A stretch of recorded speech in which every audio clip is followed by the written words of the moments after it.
नमस्ते स्टूडेंट्स, आइए आज हम फिर चर्चा करते हैं हमारा चैप्टर नंबर 12 सर्कल वृत्त की बात करते हैं स्टूडेंट्स। और इसमें हमने एक्सरसाइज 12.2 स्टार्ट कर रखी थी, उसके डाउट नंबर 6 तक हो गया था। 7th की बात करता हूँ। ए बी और सी डी वृत्त की दो जीवाएं इस प्रकार हैं कि ए बी की लंबाई 10 सेमी है और सी डी की लंबाई 24 सेमी है। ए बी और सी डी समांतर है। ए बी और सी डी के बीच की दूरी 17 सेमी है। वृत्त की त्रिज्या ज्ञात कीजिए। देखिए, अपन डायग्रामेटिकली यदि बात करें तो स्टूडेंट्स दो जीवाएं, एक यहां है और एक थोड़ा सा हम नीचे बना लेते हैं, तो यहां बना लिया। ए बी है और सी डी है, ये इसका सेंटर हो गया। ओ, ये 10 सेमी की है, ये 24 सेमी की। हम केंद्र से दोनों पर लंब डालते हैं, ये दोनों समांतर है, पैरेलल है। तो मैं यदि ऐसे लाइन खींचता हूं सेंटर से होते हुए तो दोनों पे लंब होगी, समांतर है। समांतर है तो यदि एक पर मैं लंब खींचता हूं तो दूसरी पर अपने आप ही लंब बन जाएगा। दोनों के बीच की जो डिस्टेंस हमें दी हुई है वो 17 सेंटीमीटर है। मैं O को भी A से मिलाता हूं और C को भी A से मिलाता हूं। C को भी O से मिलाया और A को भी O से मिलाया। O केंद्र है, OA और OC त्रिज्या हो गई। ये पूरी जीवा 10 सेमी की थी, तो जब हमने लंब डाला तो ये इधर जो भाग बना, इसको M नाम देता हूं, इसको N देता हूं। तो जो AM है वो 5 का हो गया और जो CN है वो 12 का हो गया। ओके, अब देखिए, हम यहां बात करेंगे स्टूडेंट्स कि आप कहेंगे कि हल में सवाल संख्या जो हमारा 7th है उसमें हल करेंगे तो ये बिंदु लिखेंगे कि ए बी समांतर सी डी है। ठीक है, तथा ए बी बराबर 10 सेमी व सी डी बराबर 24 सेमी। ओ एम लंब ए बी पर तथा ओ एन लंब सी डी पर। तो ए एम है वो आएगा ए बी बटे 2, 10 बटे 2 बराबर 5 सेमी। और जो सी एन आया वो आया सी डी बटे 2, 24 बटे 2, 12 सेमी। ओके, हम मान लेते हैं, माना ओ एन है वो x सेंटीमीटर है। ओ एन x है तो पूरा 17 था, 17 में से x कम कर दो, ये ओ एम बच गया 17 माइनस x। ओके, अब हम बात करेंगे समकोण त्रिभुज ओ एम ए बी। ठीक है, ओ एम ए का एक कर्ण है ओ ए और ये लंब है और ये आधार है। तो ओ ए स्क्वायर बराबर O M square plus A M square. OA तो हमें ज्ञात नहीं है, OM 17 माइनस x ये निकाल रखे हमने, और AM भी हमने निकाल रखा है, कितना है 5। समीकरण संख्या 1 आया समझ में। फिर हम बात करते हैं दूसरे समकोण त्रिभुज की। समकोण त्रिभुज है वो ONC में, OC कर्ण है, ONC में OC कर्ण है, OC स्क्वायर बराबर ON square plus CN square. OC तो हमें नहीं मालूम है, पर ON मालूम है, x माना था हमने, ये रहा, और CN आया था 12। समीकरण संख्या 2। समीकरण 1 और 2 से देखें तो इधर OA स्क्वायर है, इधर OC स्क्वायर है। OA भी त्रिज्या और OC भी त्रिज्या है। एक ही वृत्त की सभी त्रिज्याएं समान होती है, तो मैं यहां लिखूंगा समीकरण 1 व 2 से।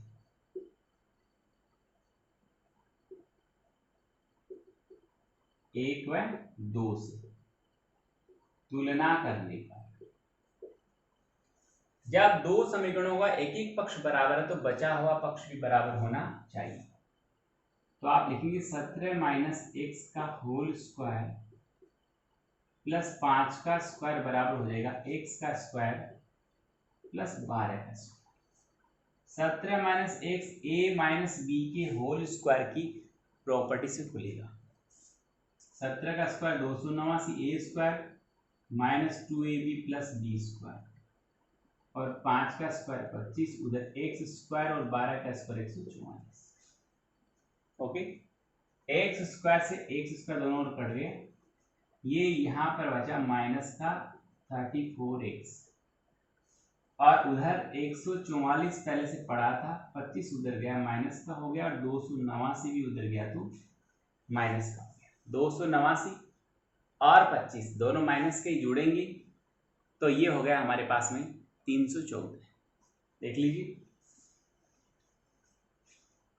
314 हो गया, तो ये आया हमारे पास में माइनस 34x बराबर प्लस 144 माइनस 314। यहाँ घटाओगे तो 4 में से 4 गया 0 हो गया।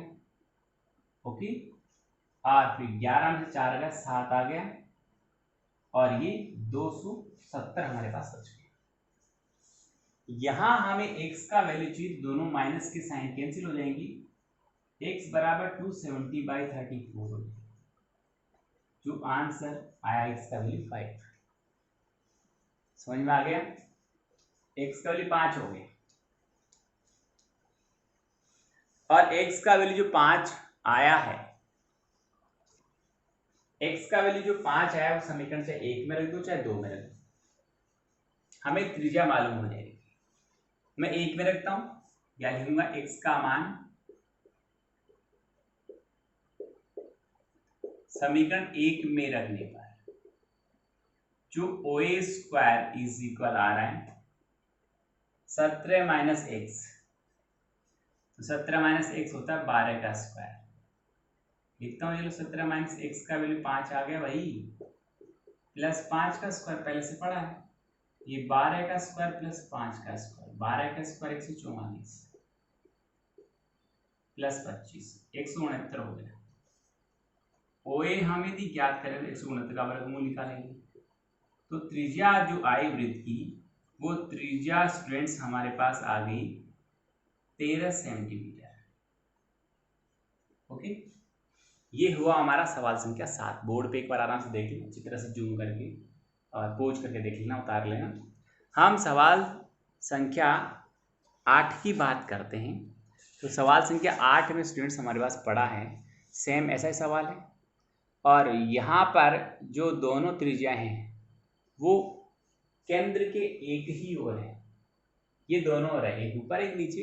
अब की बार दोनों जीवाएं केंद्र के एक ही ओर है और उनके बीच की दूरी 17 न होकर 3 है। सेम इसी तरह हल करेंगे। आगे देखिए, हमारा जो सवाल संख्या हो गया 9, एक चतुर्भुज ABCD के शीर्ष वृत्त पर इस प्रकार स्थित हैं कि AB बराबर CD, तो सिद्ध कीजिए AC बराबर BD होगा। आइए स्टूडेंट्स,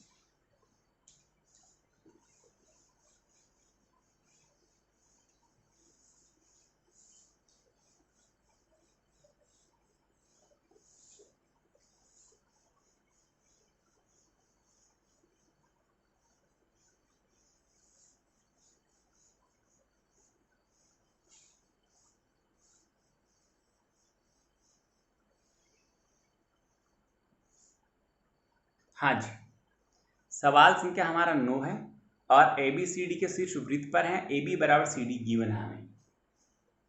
सवाल संख्या 9,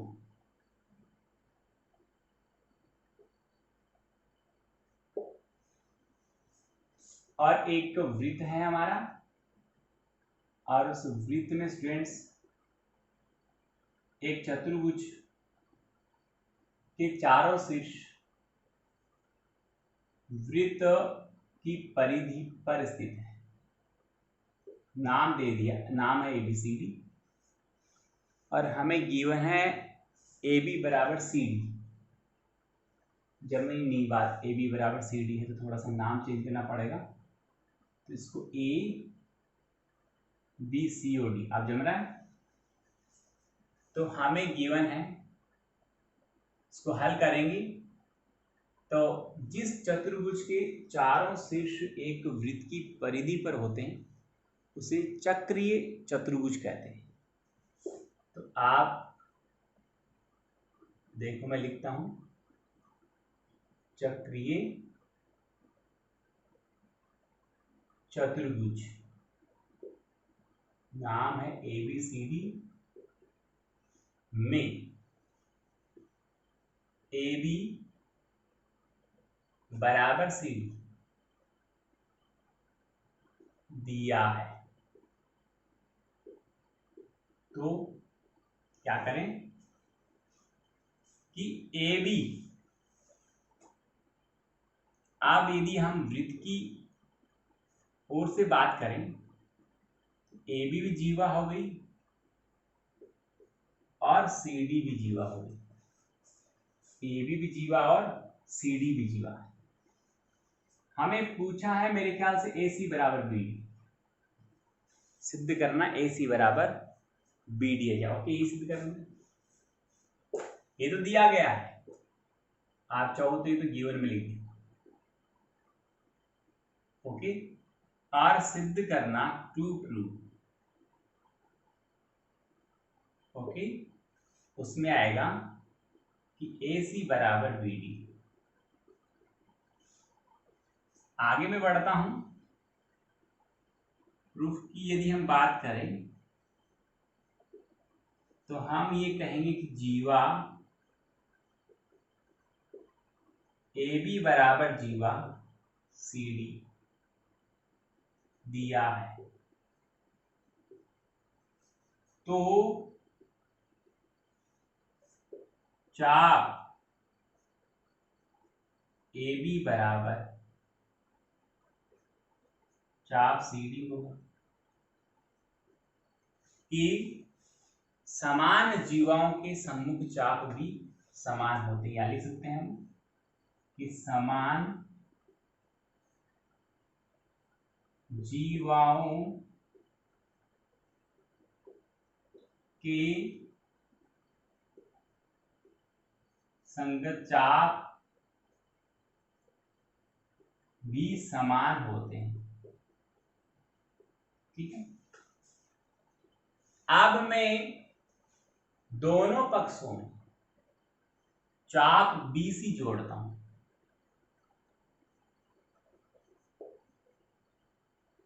दोनों पक्षों में चाप BC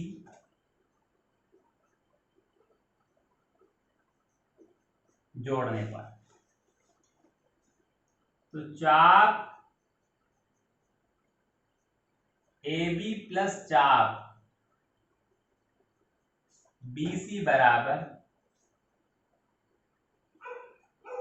चाप CD प्लस चाप BC, दोनों और BC जोड़ रहे हैं। AB में BC जोड़ूंगा तो चाप AC आएगा, चाप AC, यहां आएगा चाप AC बराबर चाप BD। वापस इसका उल्टा हो गया, यहां चाप बराबर हो गए तो उनके सामने जीवा भी बराबर होगी, यानी AC बराबर क्या हो जाएगा, BD। लिख देंगे यहां पर, या उल्टा लिख देना कि समान समान चाप की संगत जीवाएं समान होती है। तो यहां आया AC बराबर B, जो हमें सिद्ध करना। आगे बात समझ में। ये था स्टूडेंट्स हमारा सवाल संख्या 9। स्टूडेंट्स 10वां सवाल देखिए, आपको करना है, एक वृत्त की दो समान जीवाएं एक दूसरे को प्रतिच्छेद करती है और हमें ज्ञात करना है कि उसके जो क्रमित भाग हैं, एक जीवा के क्रमित भाग दूसरी जीवा के क्रमित भागों के बराबर है या नहीं। फॉर एग्जाम्पल ये हमारे पास दो AC और BD जीवा है, ये बिंदु O पर प्रतिच्छेद करती है, तो छोटा भाग छोटे के बराबर है, बड़ा भाग बड़े के बराबर है, ऐसा हमें सिद्ध करना। आराम से हो जाए, कोई दिक्कत नहीं। आप क्या करेंगे यहाँ पर कि सेम वही थीम लगानी है, यहाँ सर्वांग समता लग जाएगी। आप कहेंगे कि हमें दिया गया है कि जीवा BD बराबर जीवा AC है, ये गिवन है, दोनों जीवाएं बराबर है, तो जीवा बराबर है तो इसके सामने का चाप AC और सामने चाप BD बराबर हो गए। जीवा बराबर है तो उनके सामने के चाप भी बराबर होंगे। अब दोनों पक्षों में, यहां मैंने BC जोड़ा था, दोनों पक्षों में चाप BC जोड़ा था, यहां दोनों पक्षों में चाप BC घटा देना, ये वाला भाग। जब आप AC में से घटाओगे तो AB बचेगा, और आप BD में से घटाओगे तो क्या बचेगा, CD बचेगा। तो ये चाप AB यानी BA और CD चाप बराबर होंगे तो उनके सामने की जीवा भी क्या होगी, बराबर होगी। इन दोनों त्रिभुजों में ये दोनों कोण क्या, शीर्षाभिमुख है, और ये दोनों कोण एक ही चाप द्वारा बने हुए कोण है। चाप कौन सा है, DA। एक ही चाप द्वारा परिधि के शीर्ष भाग पर बने कोण समान होते हैं, अतः कोण कोण भुजा और कोण कोण भुजा सर्वांग समता गुण धर्म से दोनों त्रिभुज सर्वांग सम होंगे, और सर्वांग सम त्रिभुजों के संगत अवयव समान होते हैं। बाय CP/CT आप कहेंगे कि साहब कि ये OC है वो OB के बराबर है, और OD है वो OA के बराबर है। इस प्रकार स्टूडेंट्स हमारा सवाल संख्या 10 हो जाएगा। उम्मीद करता हूँ आपको अच्छा लगा होगा, समझ में आया होगा। अच्छी तरह मेहनत करें, पढ़ें, होमवर्क जरूर से करें। बहुत बहुत धन्यवाद, थैंक यू।